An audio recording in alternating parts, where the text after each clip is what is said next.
सुरेंद्र के मम्मा दाई काकी थे जान लड्डू खाए रे भट्टू शादी के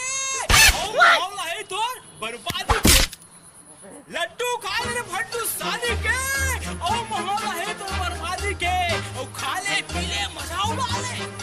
खाले पीले मजा वाले गोला कस मिछरा ले तहाले बात कही गिरवा मां बंधा ले शादी होई लइका होई बढ़ौतरी होई आबादी के लड्डू खाए भट्टू शादी के बर्बादी के संगवारी हो नरेश साहू के राम राम, अनिल पटेल के जय जोहार और सुरेंद्र भैया के जय होमेंद्र साहू के सबको जल्ला राम राम। संगवारी हो शादी के लड्डू खावे तब वो पछतावे और नहीं खावे तब वो पछतावे तब भैया खा के पछतावे। संगवारी हो आप मन देखे बर जन बुलाऊ ये वीडियो ला और साथे साथ सीजी नरेश यूट्यूब चैनल है